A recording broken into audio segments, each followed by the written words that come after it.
सोचिए दोस्तों, अगर मुस्लिम दुनिया के सबसे पावरफुल कंट्रीज एक ही मिलिट्री प्लेटफॉर्म पर आ जाएं, तो दुनिया की जियोपॉलिटिक्स का बैलेंस कैसे बदलेगा। आज मिडिल ईस्ट से लेकर साउथ एशिया तक एक सवाल घूम रहा है, क्या एक इस्लामिक नेटो बनने जा रहा है। पाकिस्तान और सऊदी अरेबिया के बीच रिसेंट डेफिनेट एग्रीमेंट, टर्की की एक्टिव मिलिट्री डिप्लोमेसी और ईरान इजराइल अमेरिका जैसे प्लेयर्स की टेंशन। आज की इस वीडियो में हम डिटेल में समझेंगे इस्लामिक नेटो का कंसेप्ट क्या है, पाकिस्तान और सऊदी अरबिया के डिफेंस टाइज का मतलब, टर्की की एंट्री क्यों इंपॉर्टेंट है, और क्या ये सिर्फ कोऑपरेशन है या वाकई एक इस्लामिक अलायंस बनने जा रहा है। ये सब हम आपको अपनी इस वीडियो में बताने जा रहे हैं। अगर आपने हमारे चैनल को सब्सक्राइब नहीं किया है तो जल्दी से सब्सक्राइब कर लें और बेल आइकन के बटन को दबाना ना भूलें। दोस्तों, सबसे पहले हम आपको एक बात क्लियर कर देते हैं, इस्लामिक नेटो का कोई ऑफिशियली अनाउंस ऑर्गेनाइजेशन नहीं है, ना इसका कोई हेडक्वार्टर है, ना कोई कॉन्स्टिट्यूशन, ना ही नेटो जैसा आर्टिकल 5। इस्लामिक नेटो एक मीडिया और स्ट्रेटेजिक टर्म्स है जो तब यूज होती है जब मुस्लिम कंट्रीज के बीच मिलिट्री कोऑपरेशन की बात होती है। ये कंपैरिजन तब शुरू हुआ जब एनालिस्ट ने देखा वेस्टर्न वर्ल्ड कलेक्टिव डिफेंस बना सकता है, लेकिन मुस्लिम वर्ल्ड हर क्राइसिस में फ्रेगमेंट रहता है। इसलिए लोग पूछने लगे, अगर नेटो वेस्ट के लिए जरूरी है तो मुस्लिम दुनिया के लिए क्यों नहीं। मुस्लिम दुनिया रिसोर्स में रिच है, oil gas, strategic geography, man power, लेकिन एक चीज की हमेशा कमी रही है, कलेक्टिव सिक्योरिटी विजन। हर कंट्री अपनी अलग फाइट लड़ रही है। इराक ने अकेला झेला, सीरिया तन्हा रह गया, गजा सिर्फ स्टेटमेंट पर जिंदा रहा।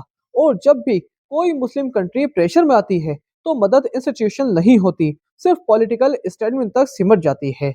यहीं से एक थॉट स्ट्रांग होता गया, क्या मुस्लिम दुनिया को भी एक कंबाइंड मिलिट्री फ्रेमवर्क चाहिए। 2015 सऊदी अरबिया एक बड़ा अनाउंसमेंट करता है, नाम दिया जाता है इस्लामिक मिलिट्री काउंटर टेररिज्म कोalition, यानी IMCTC। इस अलायंस में 40 से ज्यादा मुस्लिम कंट्रीज के नाम शामिल होते हैं। पाकिस्तान, तुर्की, इजिप्ट जैसे बड़े मुल्क लिस्ट में दिखते हैं। ऑफिशियल गोल बताया जाता है टेररिज्म के खिलाफ collective fight, intelligence sharing, military coordination. Global media इसको तुरंत नाम दे देता है इस्लामिक नेटो, लेकिन अनाउंसमेंट और रियलिटी के बीच एक गहरा गैप था। यहीं से शुरू होती है पॉलिटिक्स। ईरान मिडिल ईस्ट की एक बड़ी मिलिट्री पावर है, शिया सुन्नी डिवाइड, सऊदी रिवलरी। ईरान ने सीधा कह दिया यह अलायंस एंटी ईरान हो सकता है और बिना ईरान के इस्लामिक यूनिटी अधूरी है। टर्की नाटो का मेंबर, लेकिन वेस्ट से नाराज, सऊदी लीडरशिप पर स्केप्टिकल। टर्की ने नाम दिया लेकिन लीडरशिप लेने से पीछे रहा। पाकिस्तान के लिए सिचुएशन डेलिकेट थी, एक तरफ सऊदी अरबिया क्लोजली, दूसरी तरफ ईरान नेवर। पाकिस्तान ने कहा, हम किसी मुस्लिम कंट्री के खिलाफ किसी अलायंस का हिस्सा नहीं बनेंगे। इसलिए पाकिस्तान ने मिलिट्री लीडरशिप रोल लेने से इनकार कर दिया। IMCTC के पास कोई जॉइंट आर्मी नहीं, कोई इमरजेंसी रिस्पॉन्स मैकेनिज्म नहीं, कोई कॉमन एनिमी डेफिनेशन नहीं। रिजल्ट, इस्लामिक नाटो एक हेडलाइन बनकर रह गया। IMCTC फेल हो गया, लेकिन आइडिया मरा नहीं, क्योंकि प्रॉब्लम खत्म नहीं हुई। गजा फिर जला, मिडिल ईस्ट और अनस्टेबल हुआ, मुस्लिम कंट्रीज पर प्रेशर बढ़ता गया। इसलिए इस्लामिक नाटो एक प्लान नहीं, एक सोच बन चुका था। बस सही टाइमिंग और सही प्लेयर्स का इंतजार था। और फिर अचानक पाकिस्तान और सऊदी अरबिया के बीच एक नया डिफेंस एग्रीमेंट होता है। इस बार सिर्फ बातें नहीं, ग्राउंड लेवल मिलिट्री कोऑपरेशन। और दुनिया फिर से पूछती है, क्या इस्लामिक नाटो दोबारा जिंदा हो रहा है। अक्सर कहा जाता है पाकिस्तान और सऊदी अरबिया के रिलेशंस सिर्फ इस्लामिक भाई भाई पर बेस्ड हैं, लेकिन जियोपॉलिटिक्स में जज्बात नहीं, इंटरेस्ट चलते हैं। सऊदी अरबिया और पाकिस्तान का मिलिट्री रिश्ता डिकेड्स पुराना है। Pakistani pilots Saudi air force train कर चुके हैं, सऊदी मिलिट्री एकेडमिक्स में पाकिस्तानी इंस्ट्रक्टर रहे हैं। क्रिटिकल मूवमेंट में पाकिस्तान ने सऊदी सिक्योरिटी को सपोर्ट दिया है। ये रिश्ता सिंबॉलिक नहीं, स्ट्रेटेजिक है। सऊदी अरबिया पैसा खर्च करता है, बहुत पैसा। वर्ल्ड के टॉप डिफेंस स्पेंडर्स में सऊदी शामिल है, लेकिन फिर भी एक प्रॉब्लम है। सऊदी अरबिया के पास एडवांस वेपन्स हैं, मॉडर्न जेट्स हैं, मिसाइल डिफेंस सिस्टम है, लेकिन लार्ज स्केल बैटलफील्ड एक्सपीरियंस कम है। Train combat man power limited है।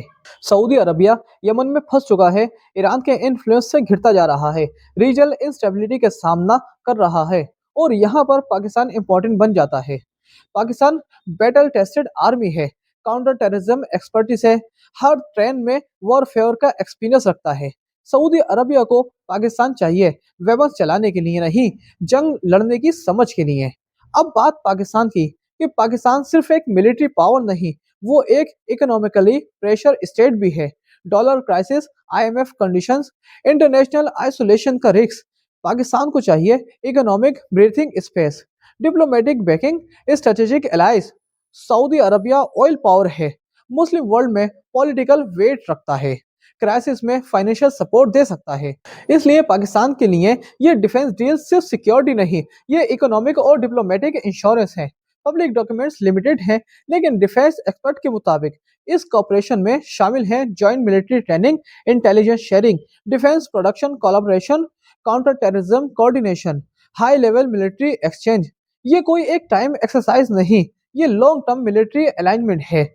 और यही से एनालिस्ट कहने लगे, ये सिर्फ बिलैटरल डील नहीं, ये एक लार्ज फ्रेमवर्क का हिस्सा हो सकता है। यहीं पर इस्लामिक नेटो का आइडिया थ्योरी से निकलकर इस स्ट्रक्चर में आ जाता है। सोचिए, Pakistan trend army plus nuclear deterrence, Saudi Arabia money plus influence plus geography. अगर ये दोनों मिलकर जॉइंट प्लानिंग करें, क्राइसिस रिस्पॉन्स सिस्टम बनाए, तो ये सिर्फ दो मुल्कों का डील नहीं रहता, ये एक मॉडल बन जाता है। और मॉडल ही फ्यूचर अलायंसेस की नींव होते हैं। इस डील के बाद वेस्टर्न मीडिया अलर्ट हो गया है, इजराइल कॉशियस हो गया है, ईरान सस्पिशियस हो गया है। क्यों? क्योंकि अगर मुस्लिम वर्ल्ड का सबसे एक्सपीरियंस आर्मी और सबसे अमीर कंट्री एक साथ आने लगे, तो बैलेंस और पावर हिलता है। लेकिन कहानी यही खत्म नहीं होती। इस पाकिस्तान सऊदी एक्सेस पर एक तीसरी नजर भी थी, टर्की। एक ऐसा मुल्क जो वेपन्स भी बनाता है और अपनी अलग सोच भी रखता है। अगर टर्की इस इक्वेशन में आता है, तो गेम बदल सकता है।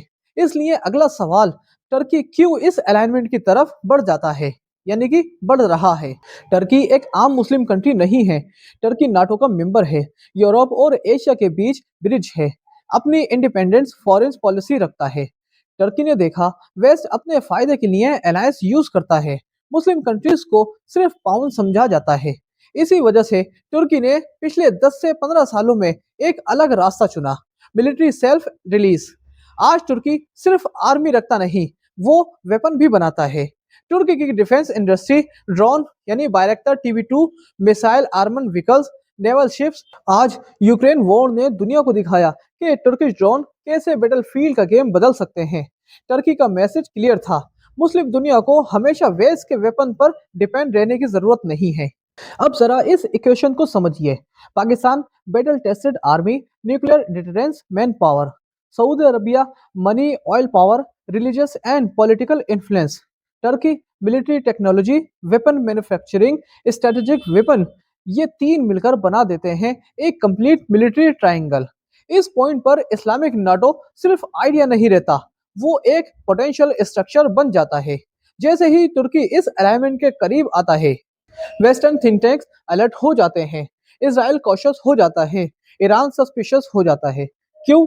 क्योंकि अगर मुस्लिम मैन पावर, मुस्लिम ऑयल मनी, मुस्लिम मिलिट्री टेक्नोलॉजी एक जगह आ जाए, तो मिडिल ईस्ट का बैलेंस ऑफ पावर बदल सकता है। इजराइल के लिए टर्की खुलेआम फिलिस्तीन को सपोर्ट करता है, पाकिस्तान इजराइल को रिकॉग्नाइज नहीं करता, सऊदी अरबिया नॉर्मलाइजेशन स्लो कर सकता है। यह कॉम्बिनेशन स्टेटस क्यू के लिए खतरा है। लेकिन सच बोलना जरूरी है, अभी भी इस्लामिक नाटो के रास्ते में बड़ी रुकावटें हैं। Iran versus Saudi rivalry, Muslim countries की इंटरनल पॉलिटिक्स, यूएस और वेस्टर्न प्रेशर, यूनिटी की कमी। इसलिए आज ये नेटो जैसा अलायंस नहीं, ये नेटो स्टाइल कोऑर्डिनेशन की तरफ मूवमेंट है। इस्लामिक नाटो अभी अनाउंसमेंट नहीं हुआ, इवोल्यूशन है। इस्लामिक नाटो का सवाल ये नहीं ये आज बना या नहीं, असली सवाल ये है, क्या मुस्लिम दुनिया फ्यूचर क्राइसिस में अकेली रहना चाहती है? अगर मिडिल ईस्ट वॉर बढ़ते हैं, यूएस रीजन से पीछे हटता है, इजराइल ईरान टेंशन एक्सप्लोड होती है, तो मुस्लिम कंट्रीज के पास सिर्फ एक ऑप्शन बचेगा, collective security. Islamic NATO choice नहीं बनेगा, मजबूरी बन जाएगा।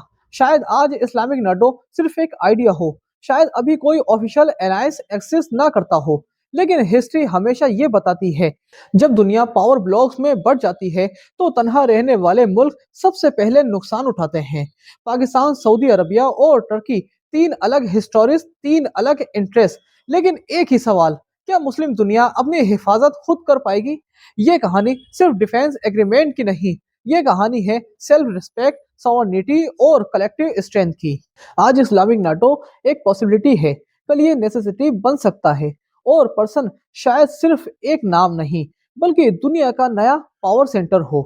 सवाल आपसे है, क्या मुस्लिम कंट्रीज को अपना कलेक्टिव डिफेंस सिस्टम बनाना चाहिए, या फिर हिस्ट्री एक बार फिर डिवीजन का दाम चुकाएगी?